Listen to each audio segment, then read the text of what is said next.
Hello friends, welcome back to my YouTube channel. तो चलिए आइए अब हम नावल का पार्ट नंबर 20 स्टार्ट करते हैं। मुस्तफ़ा इरम को लेकर शोहरा कोर्ट की जानब रवाना हो चुका था। सारे रास्ते दोनों में किसी ने कोई बात ना की। एक खामोशी की दीवार थी जो इन दोनों के बीच हायल थे। काफी लंबे सफर के बाद वह मंजिल मकसूद पर पहुंचे। गांव में शादी का इतना बड़ा इंतजाम देखकर इरम थोड़ा घबरा गए। इतनी बड़ी शादी? इरम के मुंह से बेइख्तियार निकला, क्योंकि जैसे ही वो गांव की हदूद में दाखिल हुए, पूरे गांव को दुल्हन की तरह सजाया गया था। मुस्तफ़ा ने उसके जन्म देखा। चौधरी जहांजेब की शादी है, इस गांव के सरदार की। अभी वो मजीद बात करते कि पंडाल में से गोली चलने की आवाज़ आई। सभी दंग रह गए। बेइख्तियार मुस्तफ़ा ने इरम का हाथ थामा। इरम ने रूह फेरते हुए मुस्तफ़ा को देखा और फिर आना फाना हुआ, जिसका किसी को यकीन आया। कहाँ है कस्बा? जहांजेब की दबंग धार पर एक पल को पूरे मजमे को साम सो गया। हाय, मेरी बच्ची को मार डाला जालिमों ने। सादा बेगम ने जोर जोर से चीहो पुकार कर थी और जहांजेब के सब्र की इंतहा यहाँ तक थी। आगे बढ़कर सादा बेगम को कान से थामे झंझोर डाला। मैंने पूछा कि मेरी बीवी कहाँ है? एक पल को सादा बेगम की नजरें पथराई। खौफ का साया लहराया, लेकिन अगले ही पल गुस्सा और हकारत ने ले ली। भाग गई है वो। तुम्हारी, हमारी, हम सब की इज्जत का जनाजा निकाल कर भाग गई है वो। सिर्फ इस खानदान की इज्जत को बचाने को अपनी बेटी को घूंघट उड़ा कर बिठाया कि हमारे खानदान की इज्जत रह जाए। हाय हाय, मुझे क्या पता था कि मेरी बेटी किसी आंधी गोली का निशाना बन जाएगी। मार दिया जालिमों ने मेरी बच्ची को। वो फिर से बैंड डालने लगी थी। सभी की आंखें अश्क बार थी। अपनी बकवास बंद करें और सीधी तरह बताएं मुझे, किधर है कस्बा? जहांजेब को ना ही उनकी बेटी जैस्मीन के मरने का मलाल था और ना ही उनकी किसी बात पर यकीन। सादिया बेगम के बाजू को दबोचे वसत गुस्से से घुराया। जहां? छोड़ दो सादे का हाथ। वो जो कह रही है सच कह रही है। तुम्हारी बीवी भाग गई है। चौधरी की बात पर जहांजेब का दिल डूब कर उभरा। झूठ बोल रही हैं आप। कस्बा है कहाँ जा सकती है? जहांजेब को खुद पर यकीन दिलाता हुआ हम कलामी में बोला, जबकि इरम नम आंखों से मुस्तफ़ा को देखने लगी। वो कुछ देर पहले ही तो वहां पर पहुंचते। कस्बा का नाम सुनकर इरम को लगा उसकी बहन की बात की जा रही है। इस बात को कन्फर्म करने के लिए उसने मोबाइल निकाला। अपनी और कस्बा की तस्वीर निकालते हुए सीधा जहांजेब के पास जा पहुंची। आप इसकी बात कर रहे हैं? मुस्तफा भी उसे देखता हुआ सर पीट कर आ गया था। जहांजेब ने हैरत से इस लड़की को देखा जिसकी आंखों में आस थी। कौन हो तुम? करह लहजे में पूछा। मैं बहन, ये मेरी आपी। आपको पता है ये कहाँ है? प्लीज बताएं मुझे। इरम ने मिलतजी अंदाज में पूछा। देख लो, साजिशी लोग यहाँ पहले से मौजूद हैं। चौधरी को मौका मिल गया था अपनी बात को सच साबित करने का। ये क्या कह रहे हैं आप? मेरी बहन के पास है। बताएं, बताएं ना वो कहाँ है? मुस्तफ़ा, प्लीज आप पूछिए उनसे। इरम मुस्तफ़ा के पास खड़ी हुई बेयकीनी से बोली। कहाँ है कस्बा? मुस्तफ़ा। जहांजेब ऊंची आवाज में डरा था और मुस्तफ़ा ने हैरत से जहांजेब को देखा। बहन को यहाँ से छुपाकर अब ये दोनों यहाँ पर तमाशा देखने आए हैं। चौधरी ने तो तोपों का रुख अब इन दोनों की तरफ मोड़ दिया था। मुस्तफ़ा, मुझे सच सच बताओ, कस्बा कहाँ है? जहाँ भाई, ये आप कैसी बातें कर रही हैं? हम भला ऐसा क्यों करने लगे? मुस्तफ़ा को सख्त शाक लगा, जबकि इरम उसके बाजू का छाती से दबोचे हुए उसके साथ चिपका खड़ी थी। आंखें आंसू से लबरेज थी। झूठ मत बोलो। तुम और ये तुम्हारी बीवी दोनों इस साजिश का हिस्सा है। मिलकर गेम प्लान किया। तुम दोनों के यहाँ आते ही गोली चली और कस्बा का यहाँ से गायब होना यकीनन उसकी बहन और बहनोई, यानी तुम्हारा ही हाथ होगा इसमें। कब्जे में लो उन्हें। चौधरी ऊंची आवाज में दायर थे। जहांजेब अभी भी बेयकीनी से मुस्तफ़ा को देख रहा था, लेकिन ये बात वाकई नजरअंदाज करने वाली ना थी कि सामने खड़ा शख्स तो उसका अपना था, लेकिन उसकी बीवी कस्बा की बहन थी, जिसके यहाँ आते ही कस्बा अचानक से गायब हुए थे। खबरदार, खबरदार, जो हमें किसी ने हाथ लगाया तो हाथ तोड़ दूंगा। इरम को अपने सीने से लगावे अब के बाद मुस्तफ़ा भी सख्त आवाज में घुराया। इरम डरी सहमी से मुस्तफ़ा के सीने से लगी हुई सामने खड़े जहांजेब को अभी तक मिलतजी नजरों से देख रही थी। जहांजेब ने आगे बढ़कर एक पंच एमए के मुंह पर मारा। इरम की चीख निकल गई। वो सहम कर एमए को देखती हुई मजीद उसमें सिमट गई।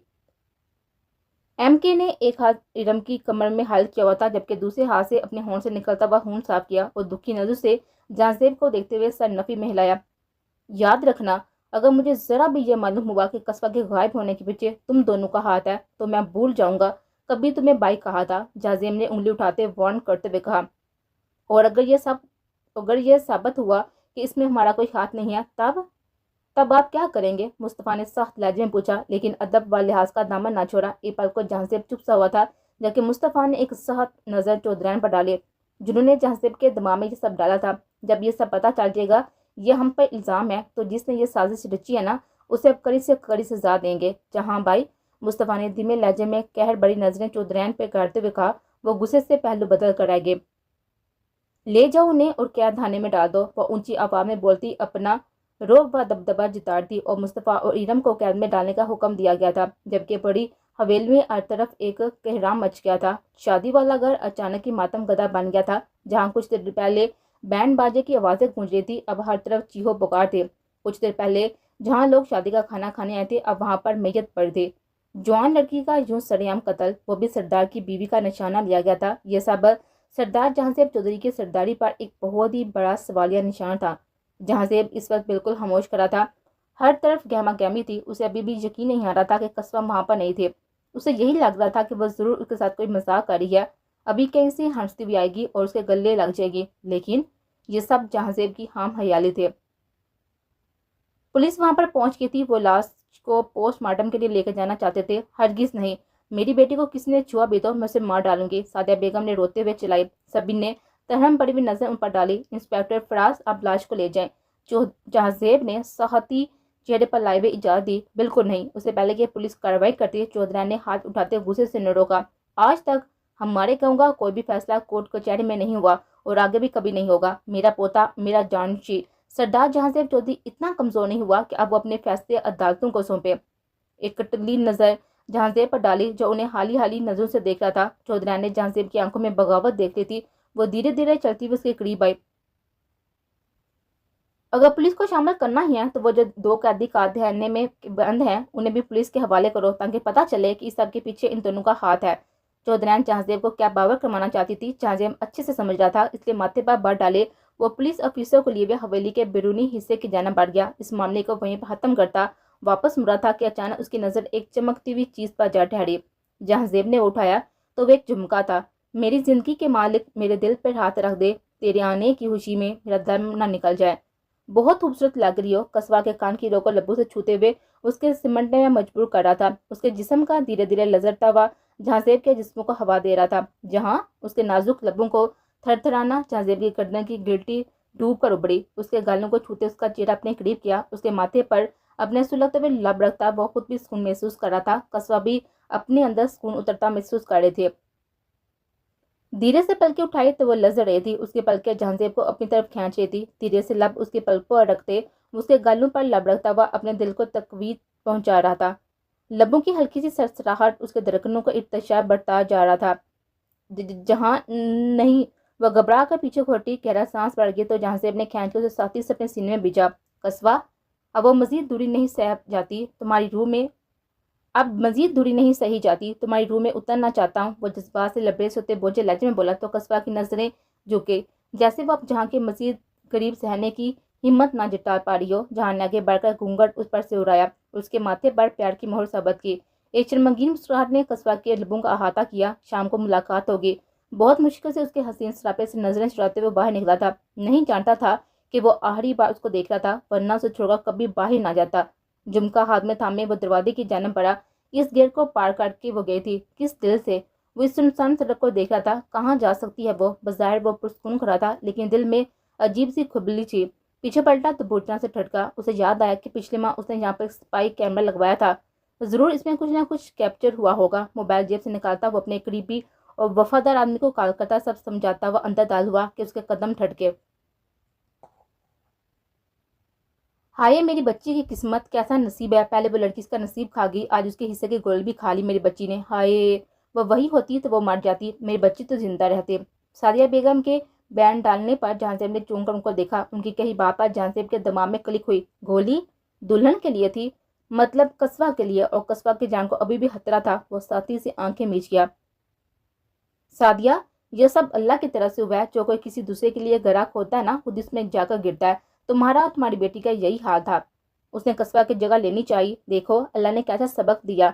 गजाला बेगम के साथरीन इल्फाफा सादिया बेगम अपने लब एक दूसरे में पेवस्त किए हुए देखे गए। बड़ी बहू, थोड़ा लिहाज करो, उसकी बेटी इस दुनिया से चली गई है और तुम उसका दुख समझो। चौधरी ने बीच में दखल अंदाजी की। चौधरी जी, आप बेटी का चले जाना किसे कहती हैं? वो दुखी लहजे में पूछ बैठी, जबकि वहां पर मौजूद औरतों ने अपने मुंह पर हाथ रख लिया। आज पहली बार चौधरी के मुकाबले कोई औरत खड़ी हुई थी। सिर्फ बेटी का इस दुनिया से चले जाना, मन्नू मट्टी तले दफन हो जाना ही उसकी मौत नहीं। जब बेटी को फनी कर दो तब भी वो मर जाती हैं, और इस दुख का एहसास सिर्फ उसी को होता है जिस पर बीती हो। दुख से रोते हुए बोलती वो जहज़ेब को भी आज आईना दिखा गई थी। उनकी बात सुनता वो वहां पर रुक न पाया। अंधेरे काल कोठरी में इन दोनों को कैद किया गया था, एक छोटा सा रोशनदान जहां से हल्की हल्की रोशनी छिनती हुई अंदर आ थी। इरम को समझ नहीं आ रहा था कि बहन के मिल जाने की खुशी मनाए या फिर से खो जाने का गम। वो बहुत ही ज्यादा अफसुद्दा हो रही थी और फिर एकदम से मुस्तफ़ा का ख्याल आया। वो इतना असर रसू वाला था, इसी वजह से उसने मुस्तफ़ा से शादी की थी कि उसे उसकी बहन तक पहुंचाएगा। ये कैसे मिलना था कि वो मिलकर भी दूर थे। उस शख्स के इतने बाअसर होने के क्या फायदा कि आज खुद भी कैद खाने में कैद था और उसे भी कैद कर दिया गया था। यार अपना रोना तो बंद करो। मुस्तफ़ा ने उसकी सुनी तो जिद चुभा। वो नाक और कान पूंछते हुए धीरे से भी उस अंधेरे से में भी उसे घूरने से बास न आई। आप तो इतने बड़े गैंगस्टर हैं, उनका मुकाबला क्यों नहीं काटे। इरम के बर्जस्ता कहने पर मुस्तफ़ा ने आंखें छोटी करके उसको देखा और गहरा सांस खारिज किया। दोनों इस वक्त अंधेरे कैद खाने में कैद थे। दीवार का टेक लगाए वो दोनों आमने सामने बैठे थे। जहांसेब चौधरी मेरे भाई हैं, मुझे बहुत ही अजीज है। जब उन्हें एहसास होगा तो वो खुद हमें यहाँ से बाहर निकालेंगे, मुस्तफ़ा ने धीमे से समझाया। हाय अल्लाह। अचानक से इरम चीख मारती हुई मुस्तफ़ा के गले जा लगी। इस गले के गिर्द बाहें हल्की और डर से कांपी थी, जबकि मुस्तफ़ा को उसका यूं खुद के करीब आना एक सुकून दे गया था। क्या हुआ? मुस्तफ़ा ने उसके गिर्द बाहों का हसार बनाते हुए धीरे से पूछा। वो उसकी गोद में बच्चों की तरह बैठी रो रही थी। उसे लग रहा था हर तरफ चूहे हों जो उस पर किसी भी वक्त झपटने मारेंगे। अजीब से डर दिल में कुंडली मार ली थी। वो चूहों का काकरोची से बहुत सा डरती थी और छिपकली से तो उसकी जान जाती थी। इस वक्त इस चूहे से बचने के लिए वो ये भी भूल गई कि वो किस पोजीशन में मुस्तफ़ा के करीब है। प्लीज़ यहाँ से निकले। वो रोते हुए मुस्तफ़ा के करीब होते हुए उसके चेहरे के करीब चेहरा लाते हुए रो दिए। और मुस्तफ़ा उसका यूं रोना देखकर एकदम से परेशान हुआ था। रिलैक्स इरम, कुछ नहीं हुआ, इतना डर क्यों रही हो? उसकी कमर थपथपाते वो फिक्रमंदी से बोला। प्लीज़ मुझे यहाँ नहीं रहना, बाहर निकाले। हमने तो कुछ भी किया नहीं ना, फिर क्यों हमें यहाँ पर कैद कर दिया? आप कुछ करें ना। उसके साथ चिपकी हुई उसका सब्र का इम्तिहान लेती हुई अपनी ही कही जा रही थी। कुछ नहीं होता, हम जल्दी ही बाहर निकलेंगे। और मेरे होते हुए क्यों डरती हो? मैं हूं ना तुम्हारे साथ, तुम्हारे पास। उसके गालों से आंसू पोंछते हुए अपने लफ्ज़ों से उस पर मोहब्बत का सहर फूंक रहा था, जिसमें इरम जकड़े जा रहे थे। वो दोनों ही इस पल को महसूस करते उस वक्त सब कुछ भूले हुए थे। और मुस्तफ़ा ने उसका चेहरा अंधेरे में बागौर देखते हुए उसका सर अपने सीने से पटकाया। इरम को जैसे महफूज पनाहगाह मिल गई। उसका दिल जैसे पुरसकून सा हुआ था, जबकि मुस्तफ़ा इतना ही बेचैन। वो उसके नकाम में होते हुए भी उसे दूरी बनाए हुए बैठा था। उसके जज्बात में इरम के करीब आने से तगयानी सी बर्पा हुई थी। उसकी कमर को सहलाते हुए उसके हवासों पर छाने लगी। दिल उसकी कुर्बत का मतलाशी होने लगा। धीरे से उसके बाल कमर से हटाता उसकी नाजुक गर्दन पर अपने नरम गरम लम्स रख गया। इरम तो सुन सी हो गई। उसे मुस्तफ़ा से ऐसी हरकत की उम्मीद ना थी। उसे यकीन ही ना आया। कल मुस्तफ़ा ने जो किया वो नशे में था, इसलिए उसने इन बातों को सीरियस ना लिया और ना ही मुस्तफ़ा ने सामना दोहराया। लेकिन आज वो अपने पूरे होश हवास में था ना, फिर वो ऐसा कैसे कर सकता है? दिल ही दिल में उससे उलझ रही थी कि मुस्तफ़ा की जसारतें बढ़ती जा रही थी। वो घबराते हुए झटके से पीछे हटती उसके सीने पर हाथ रखे थी। ये आप क्या कर रही हैं? घबराई सी लजाई सी इरम मुस्तफ़ा को मजीद अपना दीवाना बना रही। क्या कर रहा हूँ? गंभीर लहजे में बोलते हुए कलाई से जकड़ते हुए उससे करीब किया। मुस्तफ़ा प्लीज़ दूर हटें। वह तड़प गई थी उसकी शिद्दत बड़े लम्ब से। क्यों क्यों हटूं दूर? हाँ, नाकाम में हो मेरे। तुम्हारे जिस्म जान का मालिक हूँ, हक रखता हूँ पूरा पूरा तुम पर। उसे यूं नहीं दूर कर सकती तुम मुझे। वो जुनूनी कैफियत में बोला था। हमारी शादी एक डील थी। बामुश्किल हलक से अल्फाज निकालती वो मुस्तफ़ा के गुस्से को हवा दे दी। बाहर में गई डील। खींच के मजीद अपने सीने में बिछा कि इरम को लगा उसकी सांसें ही डूब जाएंगी। तुम्हें क्या लगता है कि तुम्हारी बहन मिल जाएगी और मुस्तफ़ा तुम्हें छोड़ देगा? वो गुस्से से दबी हुई आवाज में फनकारा। इरम उसका अंदाज देखती हुई सहम गई थी। अपने छोटे से दिमाग में एक बात बिठा लो, तुम सिर्फ मेरी हो, मेरी मलकियत हो। मैं जो चाहे तुम्हारे साथ करूं, तुम कुछ भी नहीं कर सकती, समझी तुम? वो उसे क्या बाबर करवाना चाह रहा था इरम नहीं जानती थी, लेकिन उसका दोस्त चबाने वाला अंदाज इरम को बिल्कुल भी अच्छा न लगा। ऐसा कुछ नहीं है मिस्टर राम के, हमारे बीच कभी ऐसा कुछ नहीं हो सकता। ना आप मुझसे प्यार करते हैं ना मैं।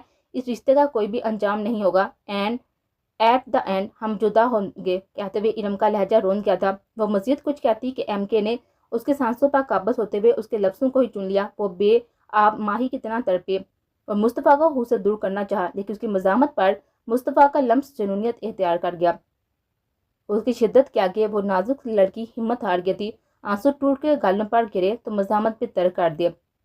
मुस्तफ़ा ने बहुत ही नरमी से اس کے لبوں کو آزادی بخشی۔ اگر اپنی چلتی ہوئی سانسیں اسید ہیں تو آئندہ جدا ہونے کی بات مت کرنا، اسے وارن کرتا ہوا اس کے گلے لبوں پر انگوٹھے سے رب کرتا ہوا اس کے دل کے تار چھیڑ رہا تھا۔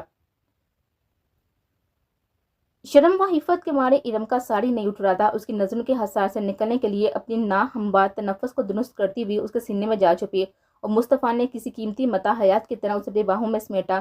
وہ اس کے لیے ہاتھ ہو چکی تھی، بہت ہاتھ، کہ وہ خود اس کی طرف بڑھنے سے روک نہیں پایا تھا۔ جاسمین کا جنازہ ہو گیا تھا۔ سعدیہ بیگم نے جو کہرام مچایا ویسا سو مچایا، اور چودھری نے جو شور مچایا وہ الگ تھا، پورے گاؤں کو کٹیانے میں کھڑا کیا۔ اس صاحب میں جہاں سے ایک بار بھی نہ بولا، اسے صرف قصبہ کی فکر تھی۔ گولی کس نے چلائی تھی اس کا پتہ لگانے کے لیے اس کے آدمی اور پولیس دونوں کو وہ ہائر کر چکا تھا۔ اپنے موبائل پر کال سنتے وہ گیٹ سے باہر نکل گیا۔ جائے نماز بچھائے وہ کافی دیر سے دعا مانگ رہی تھی، اور بحران اس کو دیکھ رہا تھا۔ آمین کہتے وہ اٹھی تو اس کی آنکھیں آنسو سے تر تھی۔ بحران کو جو اچانک سے اپنے سامنے بیٹھا دیکھا تو ایک ٹھٹکی، لیکن پھر نظر انداز کرتی ہوئی چائے نماز کو تہہ لگاتی ہوئی ایک طرف کی جانب بڑھے۔ اس کا یوں نظر انداز کرنا بحران کو ناگوار گزرا۔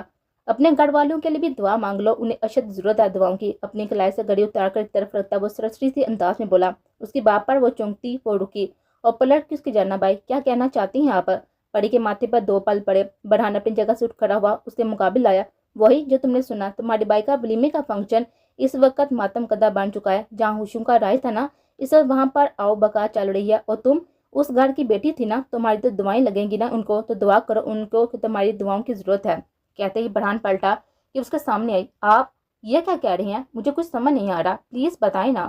اس کے ہاتھ تھامے بے چینی سے بولی، اور بحران اس کے نازک ہاتھوں اور روئی ہوئی آنکھوں کے دیکھتے ہوئے اپنا دل نرم پڑتا ہوا محسوس کر رہا تھا۔ تمہاری کزن کی ڈیتھ ہو گئی ہے، جاسمین کی، بحران نے سنجیدگی سے کہا تو پری کا دل دک سے رہ گیا۔ اس کو بحران کی بات پر یقین آیا، دھیرے دھیرے قدم لیتی پیچھے ہٹی۔ آپ جھوٹ بول رہے ہیں نا؟ جاسمین آپی نہیں مار سکتی۔ وہ کیسے مار سکتی ہیں؟ اچانک نہیں، انہیں کچھ نہیں ہوا ہوگا۔ آپ مذاق کر رہے ہیں نا؟ آپ کہیں کہ ہم مذاق کر رہے ہیں؟ پری اس کے گریبان تک پہنچ گئی تھی۔ اس کے کالر کو پکڑ کر جھنجھوڑتے ہوئے وہ بس ایک ہی بات کہی جا رہی تھی، اور بحران نے اس کے نازک کلائیوں کو اپنے ہاتھوں میں جکڑا، اس کا ہاتھ اپنے کالر سے ہٹایا۔ کیا مطلب ہے تمہاری؟ جاسمین آپی اللہ تعالیٰ سے لکھوا کر آئی کہ اس دنیا میں ہی آئی ہے، اس دنیا سے جائے گی نہیں؟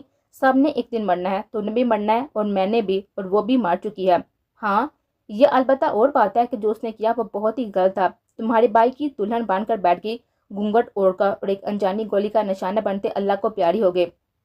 اب تم رو چلاؤ شور کرو، لیکن حقیقت نہیں بدلے گی پری گل، کیونکہ وہ مر چکی ہے، اور مرنے والے کبھی زندہ نہیں ہوتے۔ جھٹکے سے اس کے ہاتھ چھوڑتے وہ وہاں سے باتھ روم کی جانب بڑھ گیا تھا، جبکہ پری گل ہچکیوں سے روتی ہوئی وہیں زمین پر بیٹھ چلی گئی۔ جاسمین اس کی کزن ہی نہیں، اس کی بہن کی طرح تھی۔ دونوں نے بچپن ایک ساتھ گزارا تھا، دکھ سکھ کے ساتھی تھی۔ آج اس کی موت کی خبر سن کر خود پر قابو نہ رکھ پا رہی تھی، وہ روئی چلی جا رہی تھی۔ بحران باتھ روم سے شاور لے کر نکلا تو ابھی بھی اس کا یوں ہی زمین پر گھٹنوں کے بل بیٹھتا ہے روتا ہوا دیکھ کر ضد ہوا۔ اب یہ ماتم بنانا بند کرو اور لائٹ آف کر دو، مجھے نیند آ رہی ہے، اسپارٹن انداز میں کہتا وہ بستر کی جانب بڑھا۔ پری نے اس کی طرف دیکھتی ہوئی نگاہ سے دیکھا، بہت ہی ظالم اور شفاق انسان ہے آپ۔ پری نے نم آنکھوں سے شکوہ کیا۔ بحران نے ایک کٹیلی نظر اس پر ڈالی اور پھر رخ پھیر لیا۔ آپ اس وقت سخت دل کیسے ہو سکتے ہیں بحران؟ اس کے سر پر جا کھڑی ہوئی۔ اس وقت اس کا جی چاہ رہا کہ اپنے گھر کو کسی طرح سے اڑ کر پہنچے، لیکن اس بات کا وہ اظہار وہ بحران سے کر بھی نہیں پا رہی تھی، وہ چاہ کر بھی وہ خود نہیں سمجھ پائی تھی۔ ہاں ہوں میں اتفاق، لائٹ آف کر دو، میرا دماغ خراب نہ کرو۔ وہ آنکھیں بند کی اس طرف کروٹ لیتا غصے سے بولا۔ پری کا جی چاہ خود کو ہی مار ڈالے، وہ شخص کتنا پتھر دل تھا۔ غصے سے لائٹ آف کر دی، لیکن اس کی سسکیوں میں بھی اضافہ ہو چکا تھا، جو بحران کو صرف تیش دلا تھی۔ اپنا رونا بند کرو، اپنی اس کزن کی موت پر تم اتنے آنسو بہا رہی ہو، کل کو میں مر گیا تو تب تو تم نے شکر کا کلمہ ہی پڑھنا ہے، ایک آنسو میں نہیں بہنا۔ وہ لیٹے ہوئے طنز کے تیز چلانے سے باز نہ آیا تھا۔ اس کی بات سنتی پری کی سسکیوں میں مزید اضافہ ہوا۔ اب اگر تم نے رونا بند نہ کیا تو کمرے سے باہر نکال دوں گا۔ وہ اٹھ کر غصے سے دارا کے پری نے منہ پر ہاتھ رکھے ہوئے اپنی سسکیوں کا گلا گھونٹا۔ وہ اسے وہاں سے لے کر بھی نہیں جا رہا تھا، اور نہ ہی اسے دلاسا بھرا ایک لفظ بولا تھا۔ وہ بالکل چپ کر گئے تھے، لیکن اس کا وجود ہولے ہولے ہل رہا تھا۔ آپ کے خاموش آنسو بہاتی وہ اپنی کزن کی موت پر ماتم کرنا تھی۔ گھٹوں میں سر دیے وہ کوچ پہ بیٹھی روتے روتے کب سو گئی اسے پتہ نہ چلا، لیکن بحران ایک پل کو بھی سکون میں نہ آیا تھا۔ پری کا یوں رونا اسے بھی تکلیف سے دو چار کر گیا تھا۔ اپنی جگہ سے اٹھا، سائڈ لیمپ آن کیا تو وہ سامنے ہی گھٹوں پر سر رکھ کے بیٹھی نظر آئی تھی۔ آگے بڑھ کر اسے اپنی باہوں میں اٹھایا، وہ دھیرے سے کسمسائی، اپنی آنکھیں واہ کی، لیکن فرحان اسے لیے بستر پر لٹا چکا تھا۔ پری کے حواس جاگے تو اسے مزاحمت کرتے اٹھنا چاہا، جس سے فرحان نے ناکام بنا دیا۔ سو جاؤ، چپا کے آواز نہ آئے، ورنہ ان سسکیوں میں اضافہ تو ہوگا لیکن وجہ کچھ اور ہوگی۔ میں نے ہیجی سے کہتے اس کے کام میں سرگوشی کرتا وہ پیچھے ہٹا۔ اس کے باپ پر پری کو ساتھ غصہ آیا۔ وہ غصے سے کروٹ بدل کر لیٹی رہی، اٹھنے کی دوبارہ کوشش نہ کی، اور ویسے بھی اس شخص سے اب کچھ بھی امید کی کر سکتی تھی۔ ایک بار پھر سے جاسمین یاد آنے لگی تو خشک آنکھوں سے پھر سے نیز بہنے لگے۔ بستر پر لیٹتے ہوئے فرحان نے کھینچ کر اس کا روح اپنی جانب موڑا اور اس کا سر اپنے سینے پر رکھا۔ وہ اس کی شرٹ کو مٹھی میں دبائے ہوئے آنسو روتی لرزنے لگی تھی۔ فرحان نے نرمی سے اس کے بالوں میں انگلیاں چلانا شروع کی تو اس کے اعصاب ڈھیلے پڑنے لگے۔ کچھ دیر میں اس کی باری سانسوں کو محسوس کرتا ہوا اس کے ماتھے پر لب رکھ گیا، بیچ کے گلے سے لگاتے ہوئے خود بھی آنکھیں میچ لی۔